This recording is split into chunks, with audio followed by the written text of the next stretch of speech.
I want to talk to you guys about this study that was done in Germany recently. It is called the Youth in Germany study. And this study has been done at intervals going all the way back to the year 2020.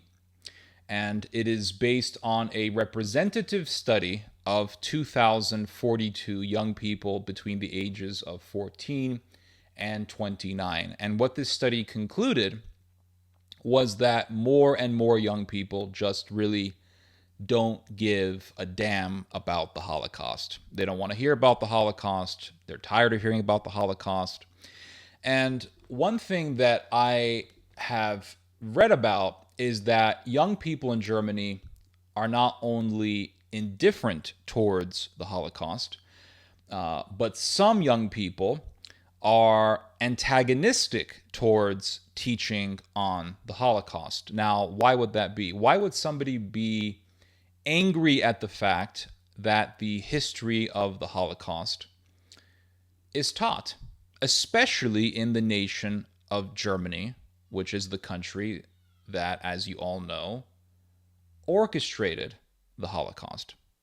Well, you just answered your own question.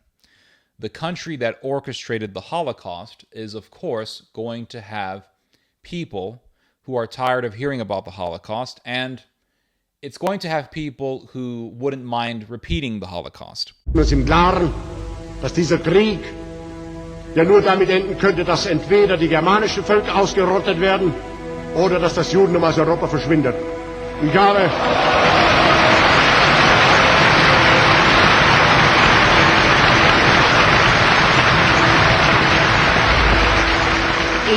am 3. September im Deutschen Reichstag schon ausgesprochen. Und ich hüte mich vor voreiligen Prophezeiungen, dass dieser Krieg nicht so ausgehen wird, wie die Juden sich vorstellen, nämlich, dass die europäischen arischen Völker ausgerottet werden, sondern dass das Ergebnis dieses Krieges die Vernichtung des Judentums ist.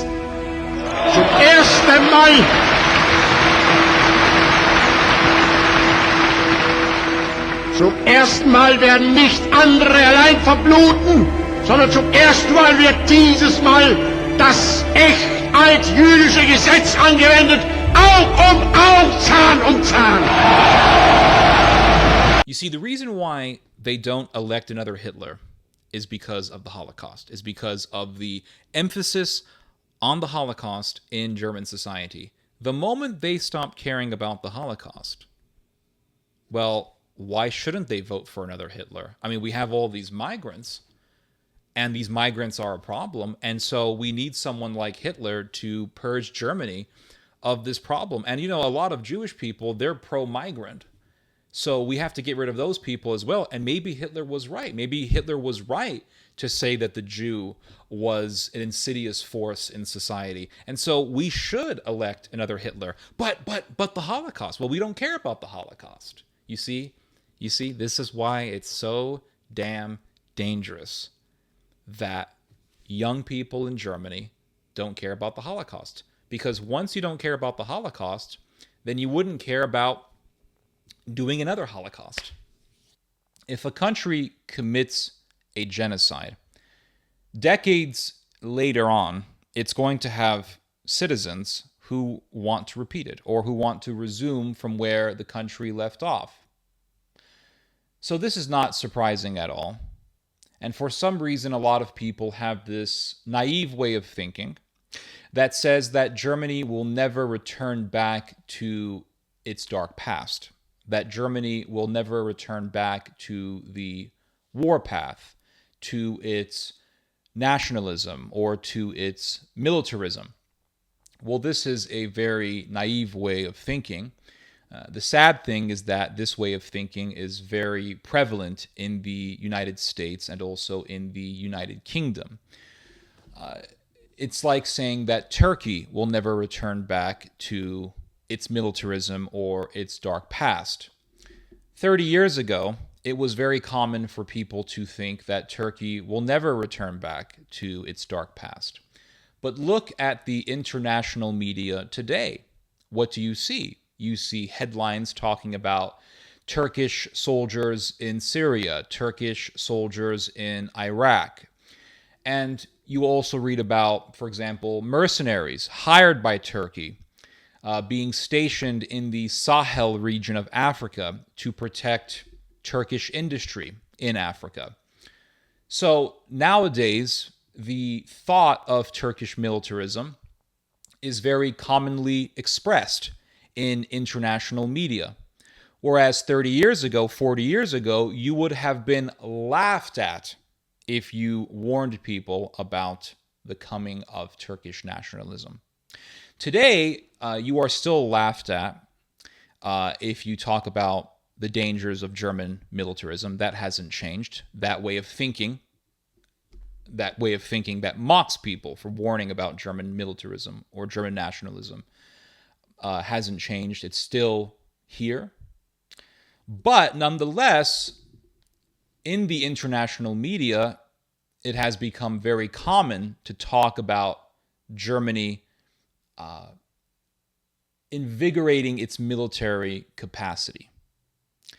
And because Germany is returning back to militarism, the discussion on the return of German nationalism is very, very pertinent and is extremely relevant to the discussion on Germany returning to militarism. Because if Germany is going to return to militarism, well, you can't have militarism without nationalism. You cannot have a strong military culture without some sort of nationalism, or at least some sort of patriotism. But given Germany's history, and we all know of this history, it is very concerning to see Germany going back to militarism. Is that so much to say? Is that a far-fetched statement? Given the fact that the world experienced 2 world wars because of German militarism, is it so much to say that it worries me to see a revival of German militarism? I don't really find that crazy. I don't find that adventuresome to say that I'm concerned about the revival of German militarism. Given its history. We've all heard of this history. And it's very interesting to see that German militarism is rising up at the same time as German nationalism is also rising up. I don't find this to be coincidental. But let's go back to the study. There was an article that was published by the major German newspaper, Welt, which just means world, about this study, the study that was done by Simon Schnetzer, Klaus Hurlman, and Kilian Hampel. And I want to read to you guys some excerpts from this article. It says here that the Youth in Germany study finds that 14 to 29-year-olds are extremely worried about the future. In addition to wars and economic problems, this also includes growing concerns about asylum migration, and compared to 2022, more than twice as many would vote for the AfD. Now, you will read this and say, well, Ted, what's wrong with this? They're worried about immigration because a lot of crime has occurred as a result of allowing in criminals from third world countries into Germany. And so people in Germany have had enough of violence being done by immigrants, and so they're voting for the far right. And I will say that that is a legitimate observation, and that is totally a legitimate argument. Because the popularity of the AfD really, really began with the migrant crisis of 2015. I remember those days. And I remember reading about the rise of the AfD in 2016 due to the migrant crisis. So this is completely a legitimate observation to make, and it's a legitimate argument. But here's the problem. One of the leaders, here's the thing, and I wish more and more people would understand this when I talk about these issues, because I've been attacked for expressing my concerns about German nationalism going all the way back to 2016. And one thing I wish people would understand is that here's my position. You can be concerned about immigration from Muslim countries and not be a Nazi. That's 100% true. You could be concerned about Islamic terrorism and not be a Nazi. Absolutely. Absolutely. You can be a patriot and not be a Nazi. Absolutely. But here's the problem, and this is why I have been focusing on the rise of German nationalism for years. The most popular member of Germany's biggest right-wing party, the AfD, is Björn Höcke. And Björn Höcke has stated that Germany needs to have a complete shift when it comes to the politics of remembrance. Well, remembrance of what? Remembrance of the Holocaust. Diese dämliche Bewältigungspolitik, die lebt uns heute noch viel mehr als zu Franz Josef Strauß Zeiten. Wir brauchen nichts anderes als eine erinnerungspolitische Wende um 180 Grad. And Björn Höcke has bashed Germany's culture of remembering the Holocaust. There was also another member of the AfD who said, Hitler, please come back. Kommen Sie back, please. So conservatives in America and conservatives in the United Kingdom and conservatives in other Western countries love to gaslight people by saying that these people are simply just good patriots, right? These German politicians, these nationalists, they are merely being patriots.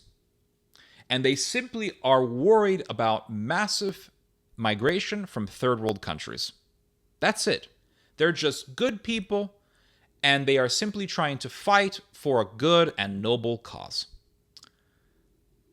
If that's true, then why do these people de-emphasize the Holocaust? Why do they make little of the Holocaust? Why do they attack the emphasis on the Holocaust? Also hier die Niederlage des eigenen Landes zu befeiern mit einer ehemaligen Besatzungsmacht, das ist etwas, wo ich für mich persönlich entschieden habe, auch mit der Fluchtgeschichte meines Vaters, daran nicht teilzunehmen. Former Bundestag-member Siegbert Döse has also come under suspicion. In his election campaign for the AfD, he used a vehicle with a custom license plate, LAH 1818. The L stands for the city of Leipzig, and AH and the number 18 are well-known codes referring among neo-Nazis. AH stands for Adolf Hitler. 1 and 8 stand for the first and 8th letters of the alphabet, A and H. So the license plate presents a coded version of Adolf Hitler 3 times. Döse has also visited the Wolf's Lair, one of Adolf Hitler's headquarters during World War II. He's confirmed the authenticity of this photo. Here, Döse can be seen posing with his hand on his heart in front of Hitlers bunker. Wir sind stärker denn je und werden unseren Weg zur Macht gehen bis zum Ende, weil wir die einzigste Partei sind, die hier in Deutschland heute noch deutsche Interessen vertritt.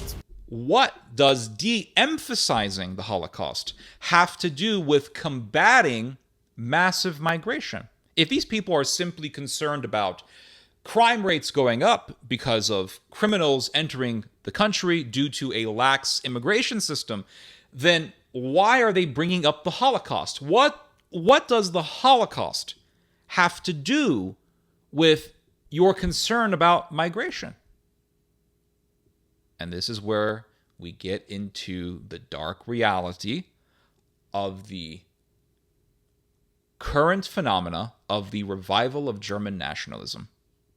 This is the dark reality. The dark reality is that German nationalism today is simply a cloak for Nazism. They want to revive Nazism by cloaking it as nationalism, as concern over migration. And they are pointing to crimes done by immigrants to justify their ultranationalism and to recruit people. That's what this is about. very much like how the Nazis back in the 1920s pointed to crimes done by certain Jewish people to justify National Socialism and to recruit people to their political faction. And you could point to certain realities of the 1920s. For example, after World War I, there was a Jewish man by the name of Eugene Levine who started a revolution in, I believe, Bavaria. And for a short time, Bavaria was under a communist government, a revolutionary communist government that was loyal to the Soviet Union. And Eugene Levine said, oh, well, there's a shortage in, I think it was baby formula or some kind of food for babies. And he said, who cares about these German babies? They are the spawn of the wealthy, so who gives a damn about them? Let them starve to death. Who gives a damn?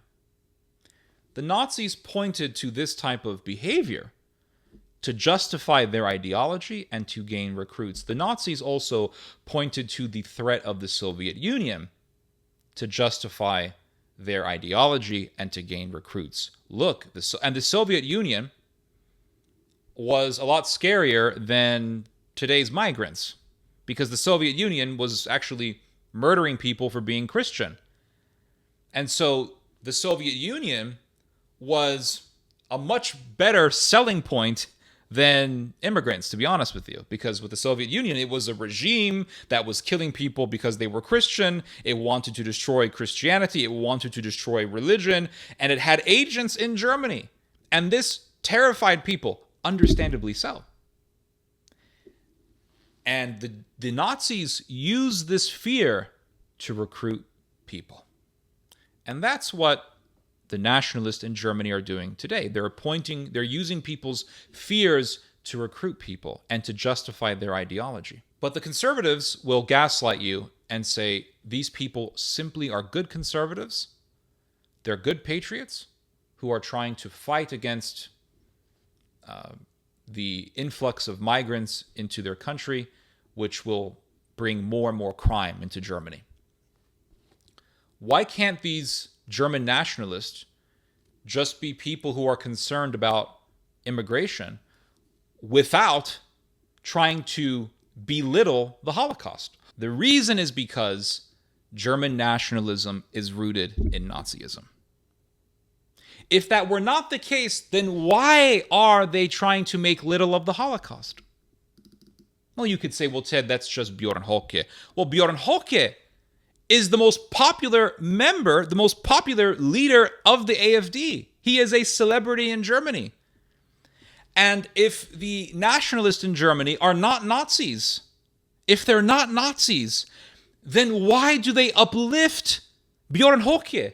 Why is the most popular leader of the AfD Bjorn Höcke, someone who has said, we have to get rid of this culture of remembering the Holocaust in Germany? The AfD's masqueraded Nazism has pushed other European conservatives away. This is the reason why Marine Le Pen had to recently distance herself from the AfD, because one of the leaders of the AfD, Maximilian Krah, stated in an interview that not all of the SS officers were really that bad. Not all of the SS officers were criminals. The SS murdered millions of people, but according to Maximilian Krah, one of the leaders of the AfD, not all the SS officers were really that bad. This is all about revisionism. This is all about undermining the history of the Holocaust. Now, why are these German nationalists so interested in making little of the Holocaust or not talking so much about the Holocaust? Think about it. If you wanted to revive Nazism in Germany, what would you do? What would you have to do? Well, you would have to revive nationalism. How would you do that? Well, very easily. You would just point to the migrants and you would say these people are ruining our culture, they're bringing in crime, and so we have to become nationalistic to fight against this great replacement, as it's called.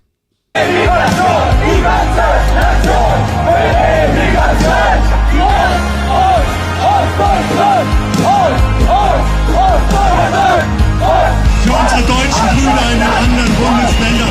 Liebe Freunde, es lebe Thüringen! Es lebe!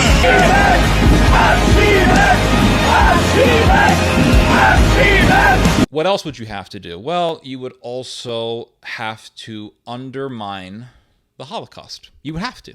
You would have to undermine it. Why? Because if you're going to revive Nazism, you have to make Nazism look good. You can't make Nazism look good if the historical narrative states that Nazism was evil and murderous. In order to revive Nazism, you have to make little of Nazi evils. And this reminds me of a story that took place back in 2018. A number of members of the AfD party who were working for the leader of the AfD, Alice Weidel, as part of a trip that was organized by the AfD, paid a visit to the Sachsenhausen concentration camp, where people go to actually see a concentration camp where thousands of people were butchered, in order to have a deeper understanding of the evils of Nazism. But these members of the AfD did not go to the Sachsenhausen concentration camp to have a deeper understanding of the Holocaust. They went there to question the Holocaust. And let me just read to you an excerpt from an article that was published on DW about this event. It says here, Horst Seferens, spokesman for Brandenburg States Foundation, which oversees memorial sites outlying Berlin, said that some of the AfD visitors of July 10th had sought to relativize the crimes at Sachsenhausen with alleged acts by wartime allies that defeated Hitler's Germany. The AfD interrupters, said Seferens, had cast doubt on the existence of a gas chamber installed at Sachsenhausen, had trivialized, key word here, trivialized Nazi death camp crimes, and had belittled memorial site staff by implying manipulation and incompetency. So there's the key word right there, trivialized. They trivialized the death camps. They trivialized the Holocaust. Now, if you want to revive Nazism, what would you have to do? You would have to trivialize the Holocaust. And this goes back to my question about the modern-day phenomena of German nationalism. American conservatives and British conservatives love to argue that these German nationalists are simply good patriots who are trying to fight against the massive immigration from the Islamic world. But if these people are simply that, if they are just solely that, then why are they trivializing the Holocaust? Why do they want to make little of the Holocaust? Why do they want to stop the public emphasis on the Holocaust? And what does the Holocaust have to do with mass immigration? Here is the reality. The reality is that they are using the problems of mass migration to gain recruits, to influence people, and to spark nationalism. And at the same time, they are belittling the Holocaust. They're making little of the Holocaust to make the Nazis look good. That's what's happening. They're not explicitly saying this, but you can read between the lines, and it's pretty obvious. That's what they're doing. When people belittle the Holocaust, it's because they want to make the Nazis look good. They want to change people's perspective on the Nazis from a negative one to a positive one. And that is the agenda. It's not just immigration. It is about reviving Nazism. And what this strategy does, if it's implemented, is it gets people desensitized to despotism. It gets people desensitized to racism. So let's say one day in the future, the German government says, well, we're going to put a bunch of migrants in camps. Conservatives both in Europe and in North America, would say, hallelujah, this is great. It's about time. You know damn well that there would be people saying things like that. It's about damn time. Put these damn parasites in a camp. And what would be the state of such people saying such things if this type of society were to be established? It would tell us that they are desensitized and that they are conditioned to manipulation and to propaganda. What type of propaganda? The type of propaganda that's being used today. Migrants are the problem. Immigration is the problem. Vote for us. We're going to put a stop to it. Oh, and by the way, the SS, they weren't really that bad. Well, hold on. I thought you guys were just good conservatives who want to protect Germany from an increase in the crime rate. Why are you bringing up the SS? Why are you bringing up the Holocaust? What does this have to do with the Holocaust? Oh, you want to make little of the Holocaust to make the Nazis look good so that you can influence people so that they can become converts to your covert Nazi conspiracy. Oh, I see. It's very, very simple. In other words, the liberals who have been telling people that the AfD are Nazis are right. Ich verachte ihn sehr, aber ich weiß, dass alles, was er repräsentiert hat, ganz stark am Leben ist. Der hat 2 Stereotypisten gehabt als Generalgouverneur in Polen, im besetzten Polen, die hat er alles mitschreiben lassen, was er öffentlich geredet hat. Da können Sie das Ganze eigentlich umschichten, brauchen nur immer AfD hinzuschreiben. Da ist absolut deckungsgleiche Denke. Niklas Frank warns that the rise of the AfD is a signal that the inhuman hatred of the National Socialist era is also on the rise again. Das ist für mich eine tektonische Verschiebung. Die rassistisch-antisemitische Platte legt sich ganz langsam über die liberale und demokratische. Da kommen natürlich wie bei allen tektonischen Verschiebungen Erdbeben. Wie zum Beispiel in Nordhausen hat man jetzt nicht den AfDler gewählt. Das sind ganz kleine demokratische Vulkanchen, die nach und nach absterben werden. And here's the thing. It's not just in Germany that this is happening. This is a global phenomena. It's a global phenomena. You see this sort of thing happening in Japan with the revival of Japanese nationalism, Japanese militarism. You also see this happening in Turkey. It's very, very interesting. Now this brings me to another branch of this topic that I am discussing in this video. The study that was done recently by the Youth in Germany study stated that support for Israel has declined tremendously amongst Germany's youth. Well, in Turkey, they hate Israel. And in Germany, support for Israel is declining tremendously. So I'm going to read to you guys an excerpt from the Welt article. It says here that criticism of Israel is also widespread among the younger generation. Only 26% agreed with the statement that Germany bears a historical responsibility for Israel and the Jews in Germany. 36% reject it, and about a quarter are undecided. So a huge chunk of the young population in Germany hates Israel and are indifferent towards Israel, and they reject this concept that Germany has a unique and special responsibility towards Israel because of the fact that Germany killed millions of Jews. Germany is the reason why Israel exists. Yes, Germany is the reason why Israel exists. Because if the Holocaust never happened, if the Nazi genocide of the Jews never happened, there would have been no Israel. The Jews would have been just living in Western countries comfortably, willy-nilly, and there would be no Israel. The Nazis, by genociding the Jews, pushed the Jews to say we need to establish a state, pushed the Western world, pushed the United States, pushed the British to say there needs to be a Jewish state.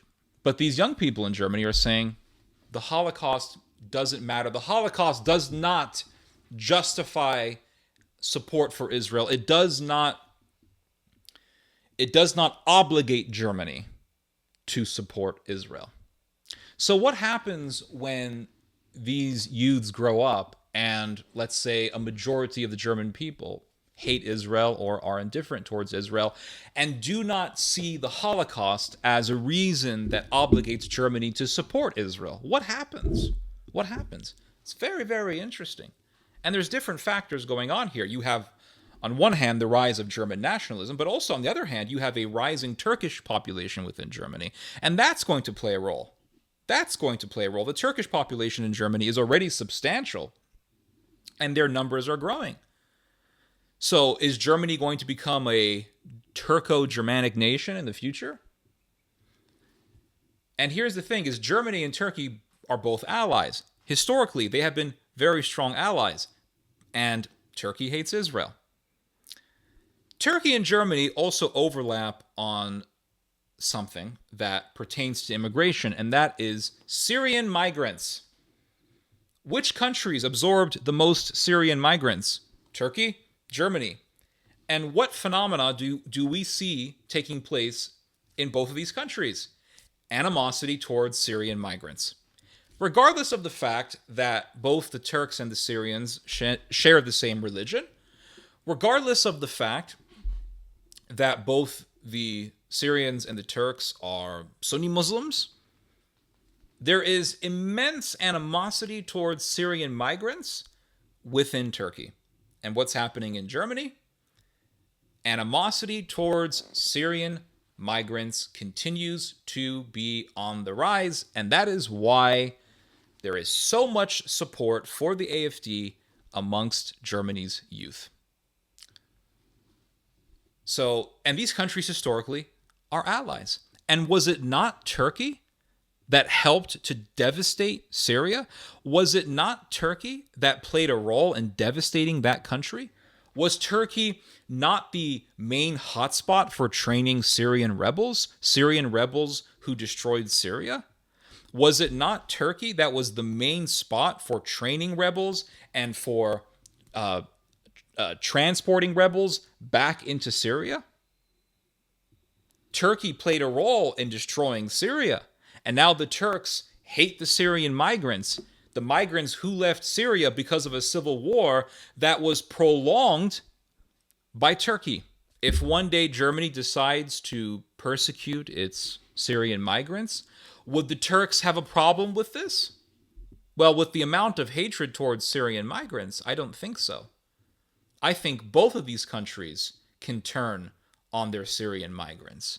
I think both of these countries can use nationalism as a justification for persecuting Syrian migrants. I think both of these countries are susceptible to extremist nationalism that would lead to violence towards Syrian migrants. So it's this global phenomena that's occurring. It's occurring in Syria, it's occurring in Turkey, it's occurring in Germany. And what we are witnessing is the revival of ultranationalism. That's what we are witnessing right now. We're seeing it in Germany with the rise of the far right. We're seeing it in Turkey with the rise of nationalism. And it's very, very interesting. Here is me just pontificating on this.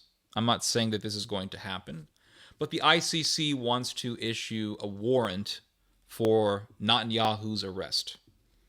A warrant on the charge of war crimes on the part of Netanyahu. Well, if the warrant is issued, what that means is that if Netanyahu is in any one of the 124 countries that are signatory to the Rome Statute, Netanyahu could be arrested in any one of these countries if he is present in any one of these countries. And what I read was that if Netanyahu is present in any one of these 124 countries, those countries are obligated to arrest him. So I looked at the list of these countries, and of course, the United States is not one of them. Turkey is not one of them, but Germany is. Germany is on the list of countries that are signatory to the Rome Statute, which means that if the warrant is issued, and if Netanyahu goes to Germany, Germany, in accordance to the ICC, would be obligated to arrest Netanyahu. There is someone in Germany who is very influential, who is pushing for Germany to actually arrest war criminals, Netanyahu included. Her name is Muriel Asseberg. She is considered to be the foremost expert on the Middle East within the world of think tanks and political discourse in Germany. She is influential when it comes to policy in regards to the Middle East, and she believes that Germany needs to have a more muscular foreign policy in the Middle East and in Africa. She believes that Germany needs to become a major military power. She wants to see Germany revive again. And she has stated that the ICC has a problem, and that is that it cannot actually go out and arrest political leaders. And she says because of this, Germany should go out of its way to actually arrest war criminals, people who do not abide by international law. Well, she believes that Israel does not abide by international law. She believes that Netanyahu is a war criminal who should be taken to The Hague. So Muriel Asseberg believes that Germany should arrest Netanyahu. So if the warrant is issued and Netanyahu is in Germany, Muriel Asseberg would be pushing for Netanyahu's arrest. I'm not saying that this is going to happen, but imagine Germany actually punishing Israel for war crimes. Imagine that. Imagine if Germany listens to Muriel Asseberg and becomes this military power to the point where it starts going to other countries and arresting political leaders and goes into Israel and punishes Israel for killing Palestinians. And Germany then says that it is going to protect the Palestinians from Israel. That would be the revival of the Reich. Das Beispiel Palästinas zeigt, dass es besser sein würde, sich mit den vorliegenden Aufgaben zu beschäftigen und diese vernünftig zu lösen, als sich Probleme zu kümmern, die innerhalb der Lebens- und Interessensphären anderer Völker liegen und von diesen sicher besser gemeistert werden. England wird noch sehr viel zu tun haben, bis es in seinem palästinensischen Protektorat auf ähnliche Ergebnisse wird hinweisen können. Ebenfalls ist Herrn Roosevelt ersichtlich die Tatsache gegangen, dass Palästina zurzeit ja gar nicht von deutschen Truppen, sondern von Engländern besetzt ist. Und mit brutalsten Gewaltmitteln in seiner Freiheit beschränkt und um seine Unabhängigkeit gebracht wird. Und zugunsten jüdischer Eindringlinge die grausamsten Misshandlungen erduldet. Aber sie beklagen sich in andauernden Appellen an die Weltöffentlichkeit über die barbarischen Methoden, mit denen England dort einst seiner Freiheit liebendes und nur seine Freiheit verteidigendes Volk niederzuzwingen versucht. Vor einem gerechten Richter also und nicht durch brachiale Gewalt und militärische Mittel, durch Massenerschießungen, durch das Niederbrennen von Dörfern, Sprengen von Häusern und so weiter. Und unser aller Sache, meine Volksgenossen, ist es, dafür zu sorgen, dass hier nicht aus Recht Unrecht wird. Ich bin auch keineswegs gewillt, hier mitten im Herzen Deutschlands durch die Tüchtigkeit anderer Staatsmänner ein zweites Palästina entstehen zu lassen. Die armen Araber sind wehrlos und vielleicht verlassen. Die Deutschen in der Tschechoslowakei sind weder wehrlos noch sind sie verlassen. Das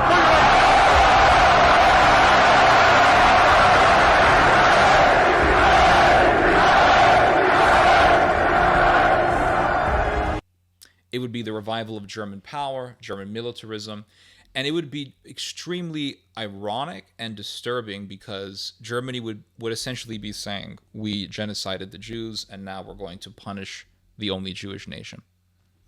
We're going to punish the nation, the existence of which was accelerated because of the genocide that Germany did. It would be absolutely surreal. Absolutely surreal. Anyway, you guys just heard some theology. God bless.